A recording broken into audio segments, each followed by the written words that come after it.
بسم الله الرحمن الرحيم. صلى الله عليك يا مولاي يا رسول الله وعلى أهل بيتك الطيبين الطاهرين، اللهم صل على محمد وآل محمد وعجل فرجهم. في الواقع يطرح علي سؤال، يعني كثيرا ما يطرح هذا السؤال، وهو لماذا خلقنا؟ لماذا أتينا إلى الدنيا؟ لماذا سنذهب إلى الآخرة؟ لماذا هناك جنة ونار؟ لماذا ندخل اختبار أصلا؟ لماذا كنا في عوالم قبل عالم الدنيا؟ وبصورة عامة لماذا خلقنا؟ يعني حتى نجمع كل هذه السؤال في عبارة واحدة، لماذا خلقنا؟ قبل أن أجيب على هذا السؤال لابد أن أوضح نقطة مهمة. أولا لابد أن أناقش هل هذا السؤال أو لا. قبل أن نناقش عن هذا السؤال نناقش أولا، هل يمكن للإنسان أن يفهم كل شيء وأن يدرك كل شيء وأن يجد الإجابة عن كل سؤال يطرحه؟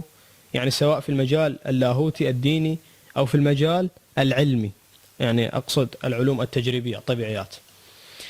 هل يحصل الإنسان على الحقيقة كاملة؟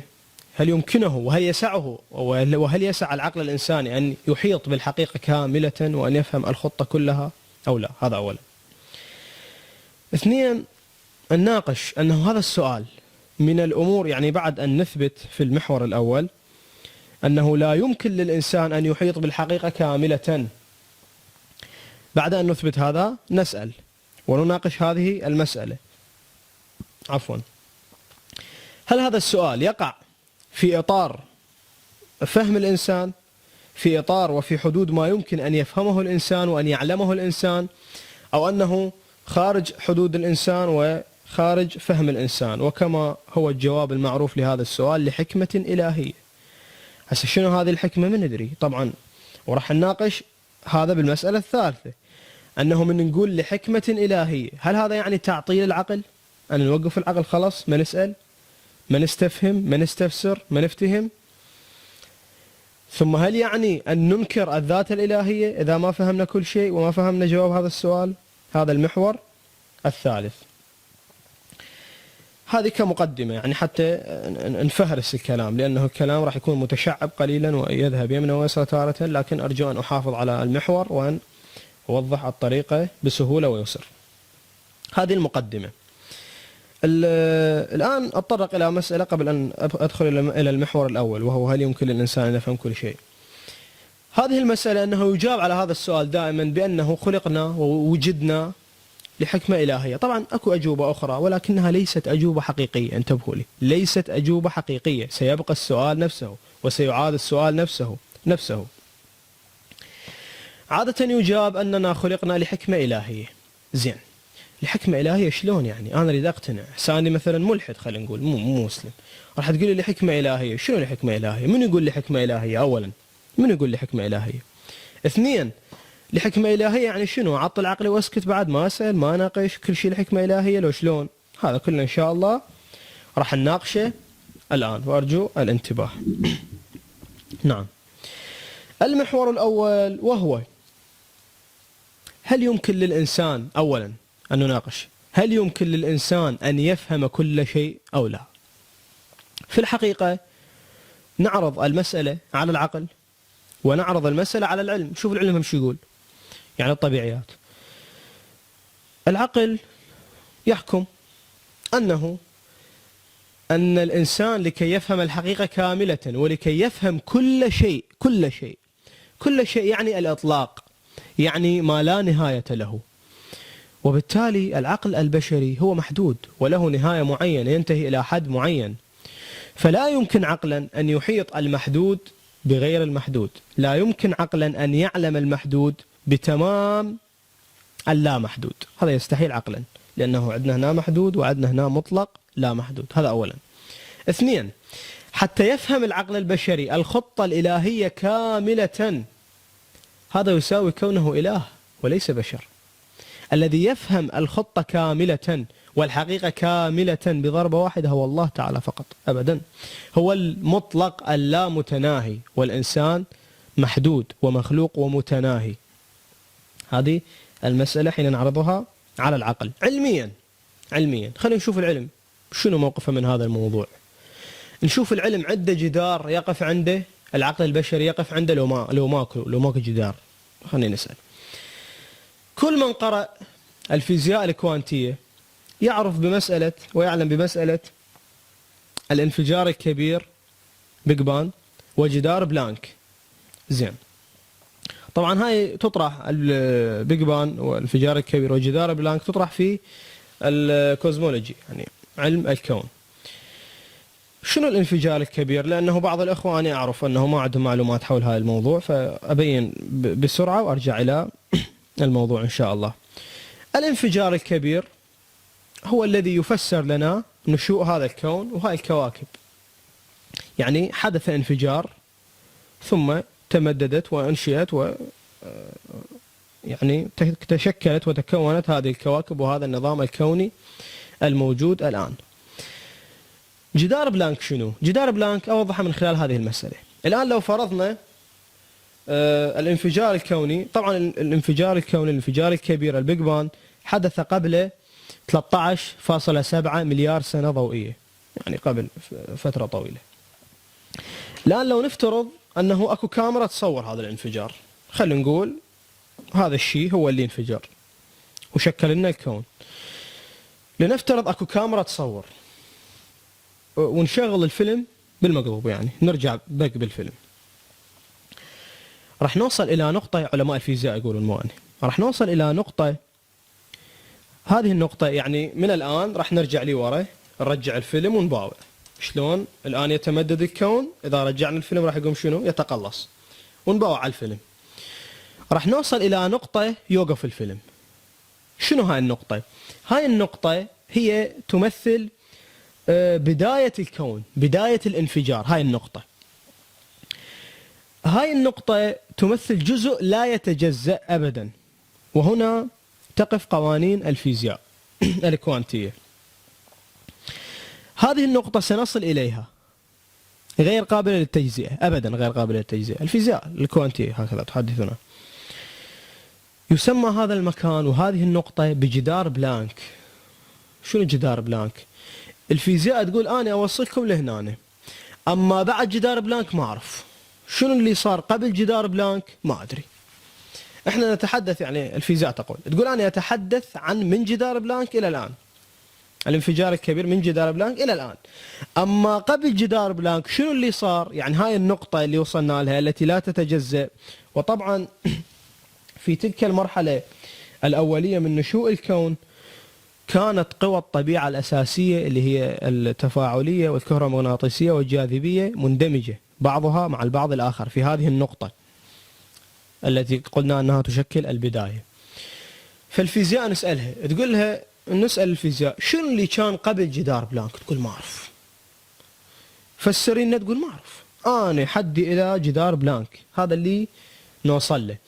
أما بعد جدار بلانك نصطدم بجدار بلانك. يعني كثير من الأسئلة وين تصطدم بعد؟ بجدار بلانك، لا يمكن للعقل أن يستشرفها وأن يراها وأن يفهمها.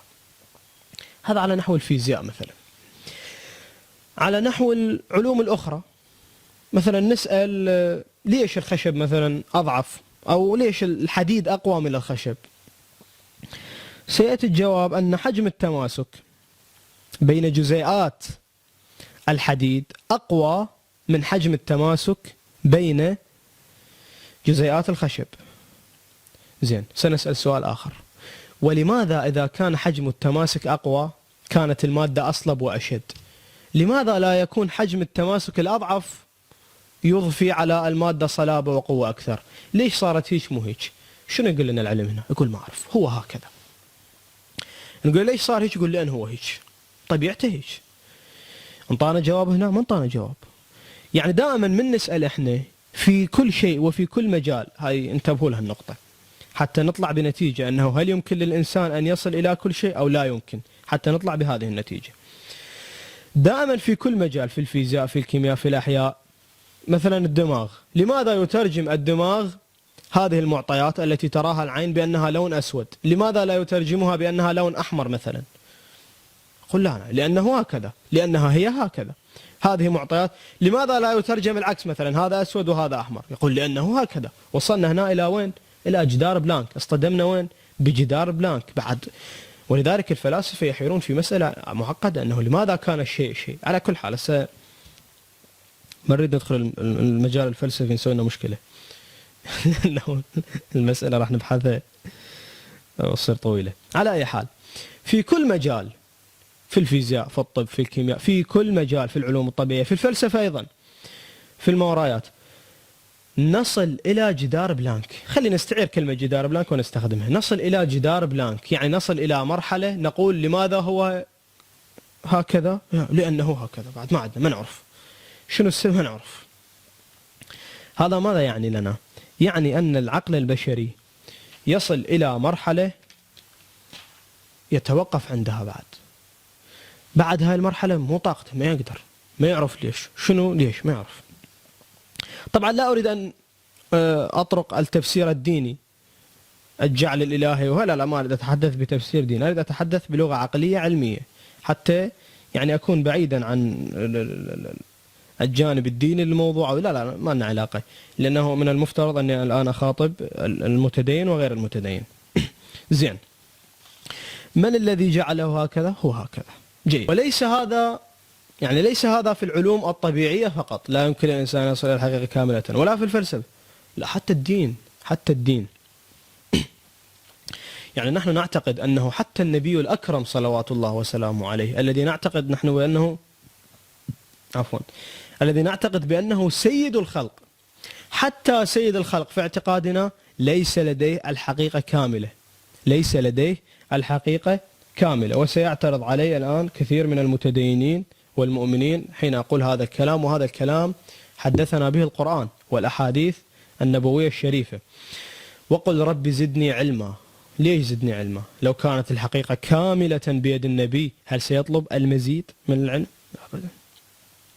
طلبه لمزيد من العلم يعني أن الحقيقة ليست كلها بيده، ليست كلها بيده، وهو النبي الأكرم الذي هو سيد الخلق في اعتقادنا.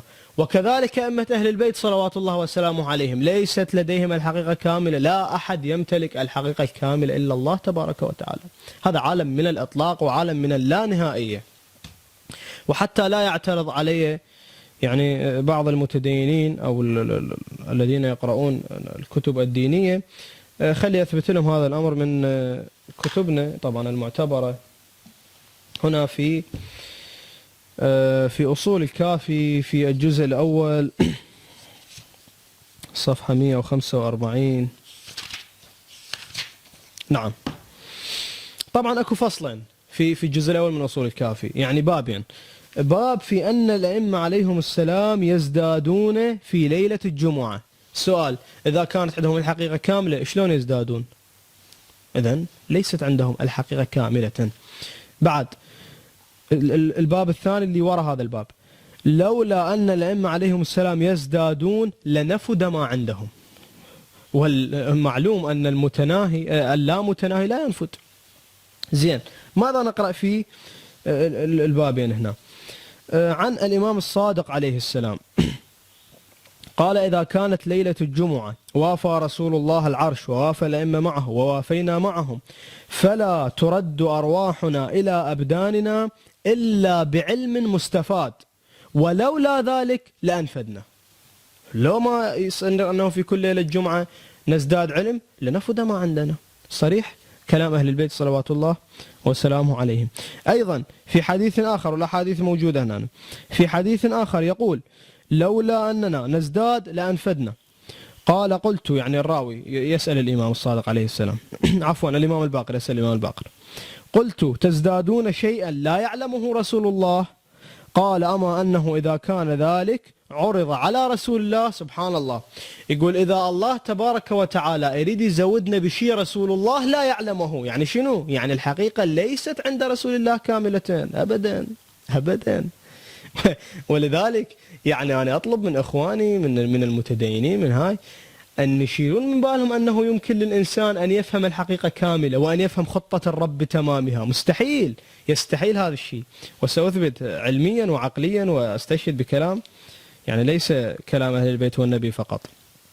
زين، قال: أما أنه إذا كان ذلك، يعني إذا علم ما عند رسول الله الله يريد يعطينا إياه، عرض على رسول الله حتى يعرفه، ثم على الأئمة، ثم انتهى الأمر إلينا.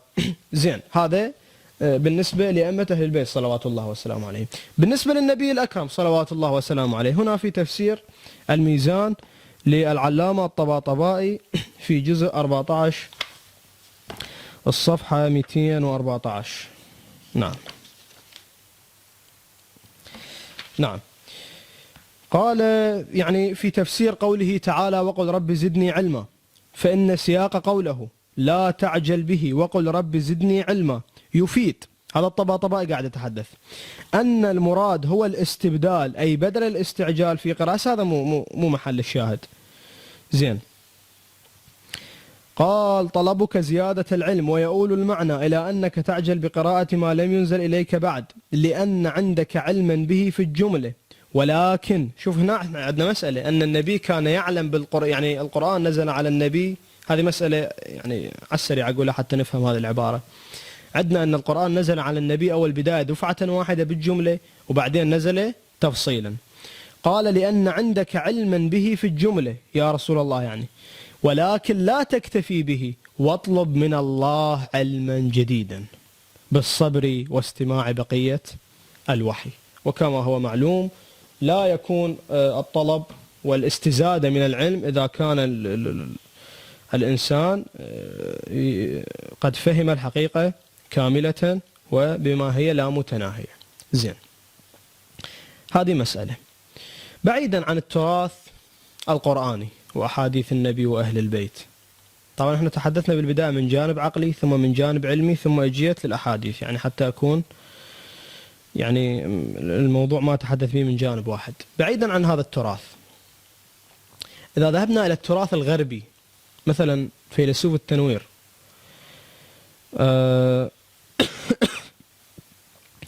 الألماني فرايام ليسينغ، ماذا يقول هذا الفيلسوف؟ يقول لو كانت الحقيقة كاملة بيد الرب اليمنى، انتبه لي، هذا الحديث جدا مهم لليسينغ. يقول لو كانت الحقيقة كاملة بيد الرب اليمنى، والبحث الدؤوب عن الحقيقة في يده اليسرى، ثم قال لي الله اختر، شو تريد الحقيقة اليمنى اللي باليد اليمنى أو البحث عن الحقيقة اللي هو باليد اليسرى؟ وهو فيلسوف التنوير الألماني. يقول لجثوت على ركبتي متضرعا عند يسراه وقلت له أعطني ما في اليسرى. يعني شنو؟ يعني البحث عن الحقيقة، لأن الحقيقة كاملة لا تليق إلا بك وحدك لا شريك لك. هذا ليسينغ. إذن فالإنسان حين يبحث عن الحقيقة، حين يبحث عن الله، حين يبحث في العلوم، حين يبحث في أي أمر آخر، عليه أن يضع في الاعتبار وفي الحسبان أنه لن يدرك الحقيقة كاملة، وسيبقى هناك ما لا يفهم، سيبقى هناك ما لا يدرك، مستحيل في كل مجال. زين، الآن انتهينا من بيان أن الإنسان لا يمكن أن يحيط الحقيقة كاملة، ولا يمكن أن يفهم النظام الموجود كاملا. طبعا ما أريد أفوت إلى بعد استدلالات أخرى ولا الوقت يصير طويل. اللي قرأوا نظرية الفوضى كيوس التي لمح إليها العالم الإيطالي الشهير غاليليو حينما كتب معادلاته لضبط رقاص الساعة، وعلى أي حال اللي يقرأ نظرية الفوضى اللي قرأها منكم راح يعرف شنو اللي أقوله، وراح يعرف أنه حجم العلم الطبيعي وحجم الفهم الإنساني. ولكن بعد ما أقدر أتطرق لها لأنه النظرية طويلة، وهي للورنتز، إدوارد لورنتز عالم المناخ الشهير. على أي حال أعوفها بعد. المسألة الثانية، المحور الثاني، أنه الإنسان لا يمكن أن يصل إلى الحقيقة كاملة. اثنين، هل هذا السؤال لماذا خلقنا يقع في إطار فهم الإنسان، أو يقع في إطار الأمور التي لا يمكن أن يدركها الإنسان ولا يمكن أن يفهمها الإنسان؟ في أي إطار يقع؟ الأجوبة الموجودة طبعا تارة تقول لحكمة إلهية، وهذا صحيح. لحكمة إلهية شنو يعني؟ يعني خارج فهم الإنسان، ولكن الذي نعلمه أنها لحكمة. هسه ليش لحكمة؟ لأن هذا الرب حكيم. ليش حكيم؟ بالمحور الثالث هذا نجيب المحور الثالث.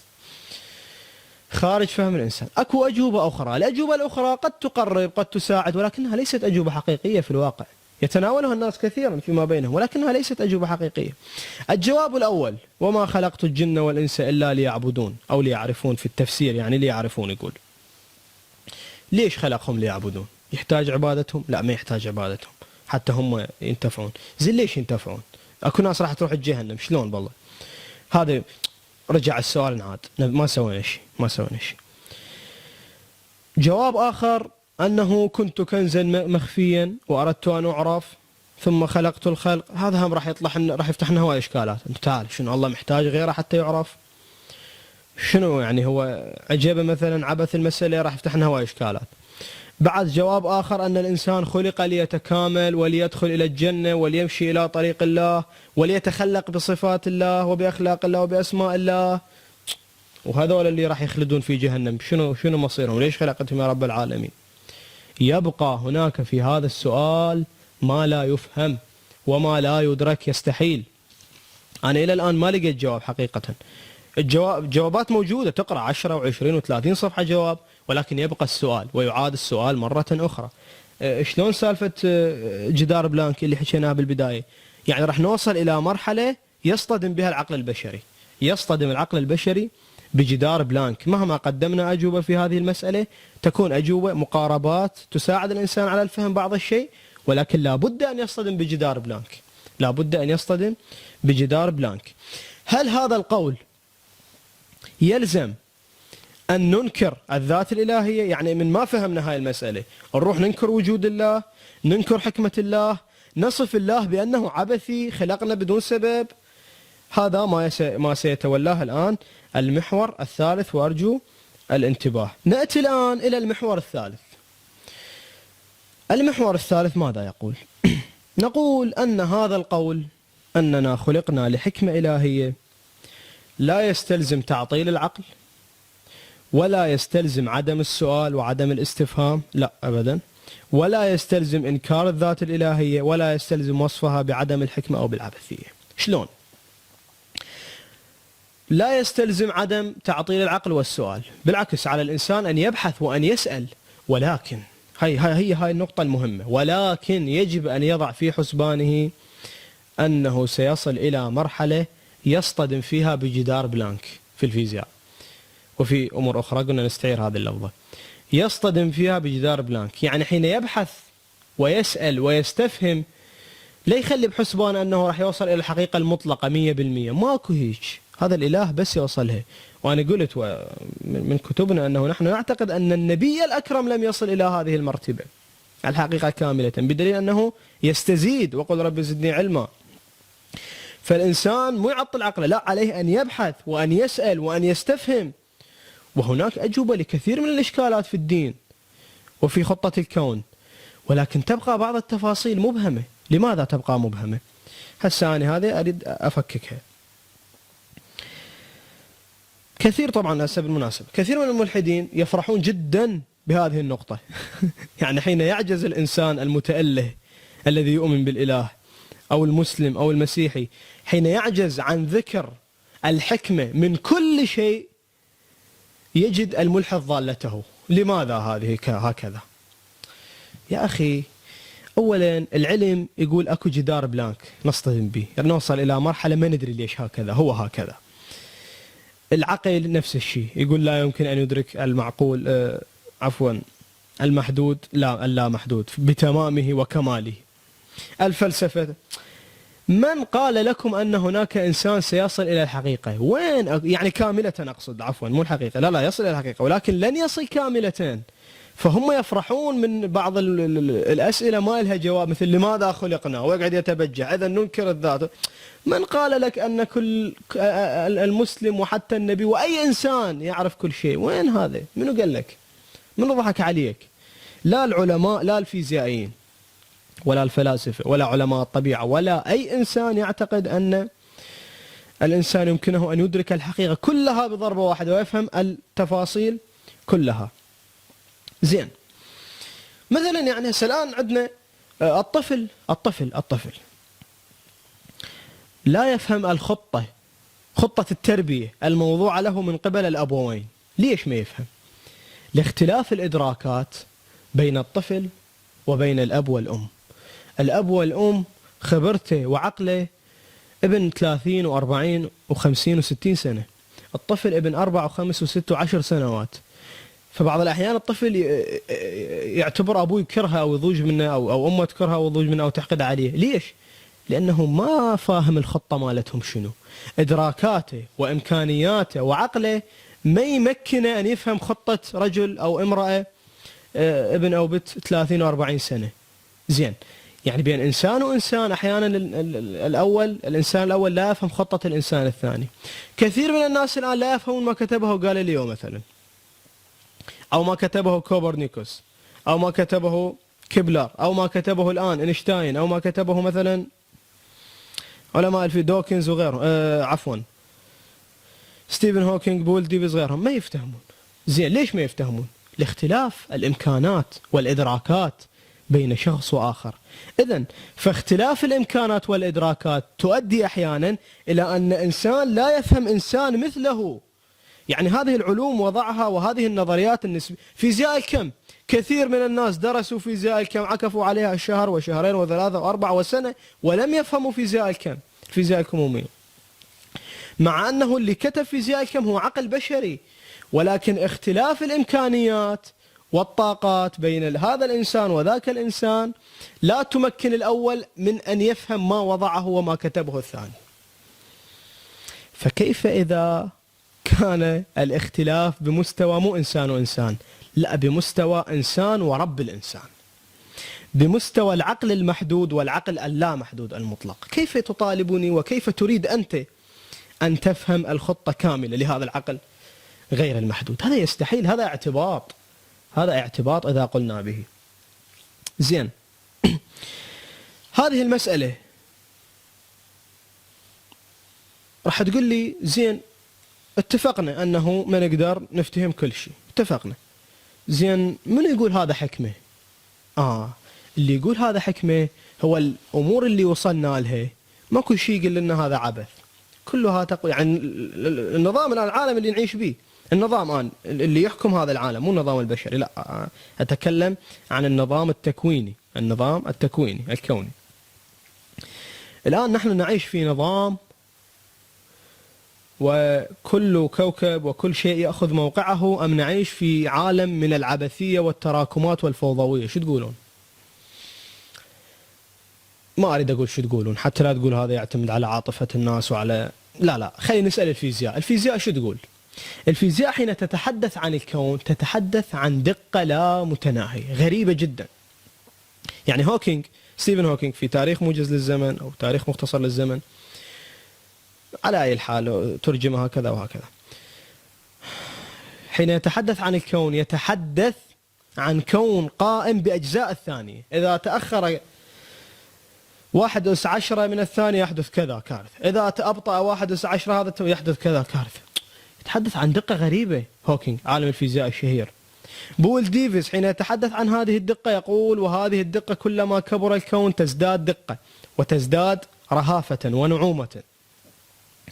زين، الآن يعني وأيضا حينما يتحدث بول ديفيز في كتابه الجائزة الكونية الكبرى، كتاب رائع أدعوكم لقراءته، حين يتحدث عن البروتونات والإلكترونات يقول: هذه الأمور إذا حذفنا البروتونات أو إذا حذفنا الإلكترونات مثلا سنتسبب بكوارث سنتسبب. هذه الأمور الدقيقة الصغيرة. يقول: نعم، هذه الأمور الدقيقة الصغيرة، شلون عاد؟ وإذا حاولنا أن نغيرها أو نطورها ما نقدر نغيرها. يقول: من الأفضل للإنسان أن يعوف على حطتها. هي هاي، أن يعوف على حطتها. ثم يتساءل، وينبغي أن نتساءل. هو بول ديفيز، لا خلي أقرأ عبارته حتى يكون الكلام مو خطابة، حتى يكون الكلام كلام علمي بالدليل. قال: سينجم عن التخلص. طبعا يتحدث في مما يتألف الكون وكيف تترابط أجزاؤه. تخيل لو أتيحت لنا الفرصة، يقول، تعديل الكون بالشكل الذي يحلو لك. ثم يتحدث إلى أن يقول: أما على المستوى الأصغر فيفضل أن تترك الأمور دون المساس بها. إن التخلص من الإلكترونات مثلا سيكون أمرا كارثيا، إذ سيستحيل وقتها إجراء التفاعلات الكيميائية.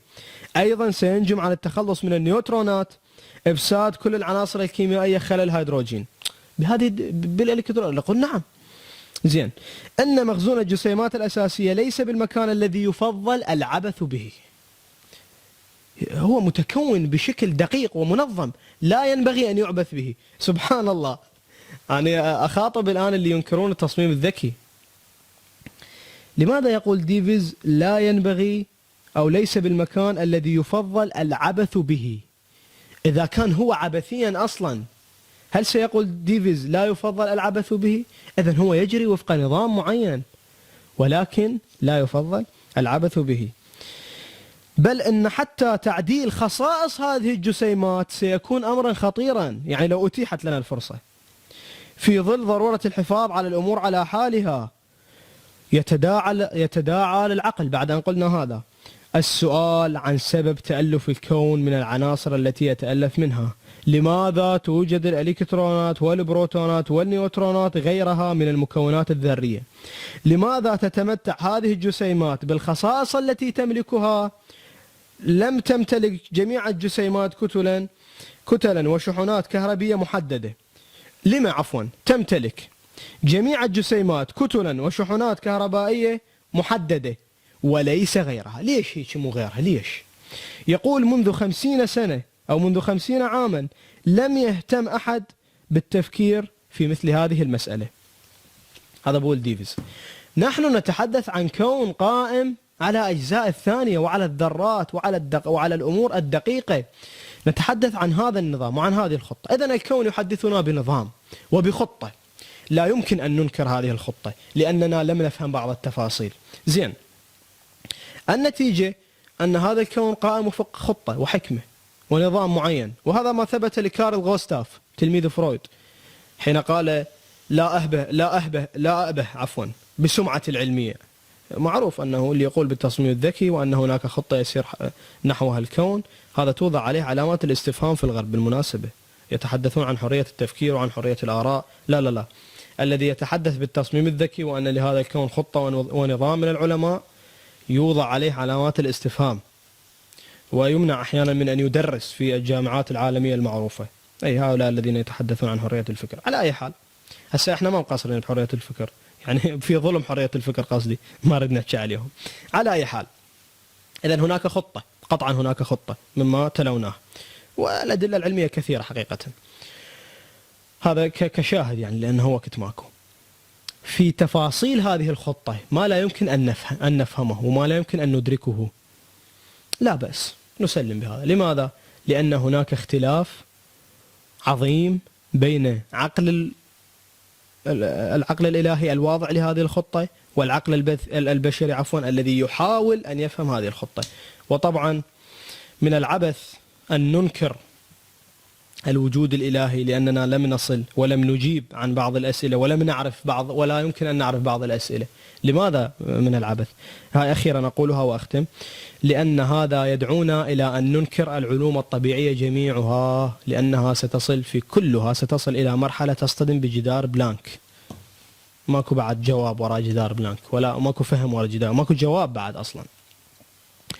فإذا كانت هذه الإشكالات التي نقول أننا لا نستطيع أن نفهمها وأنها لحكمة إلهية تدعو إلى أن ننكر الإله وأن ننكر الحكمة، فهذا لزامه أن ننكر العلوم الطبيعية، أن ننكر الفيزياء الذي وضع جدار بلانك، وأن ننكر العلوم الأخرى غير الفيزياء. إذن ما تحصل يعني الآن حتى ألملم أطراف الحديث اللي شرقت وغربت أنا وأرجو المعذرة، ولكن المسألة تتطلب التفصيل والشواهد.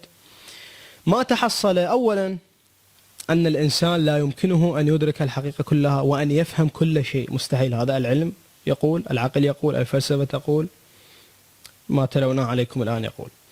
اثنين، عدم فهم الخطة بكاملها لا يعني أن ننكر وجود الخطة، لأن النظام الكوني يفرض علينا وجود الخطة، مثل الشواهد اللي قلتها لكم.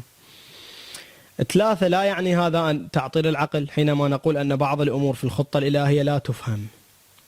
هذا لا يعني تعطيل العقل أبدا، لأن هذا موجود في كل العلوم، في كل المجالات. يصل الإنسان إلى جدار بلانك ويصطدم بجدار بلانك الذي لا يستطيع أن يستشرف ما بعد بلانك.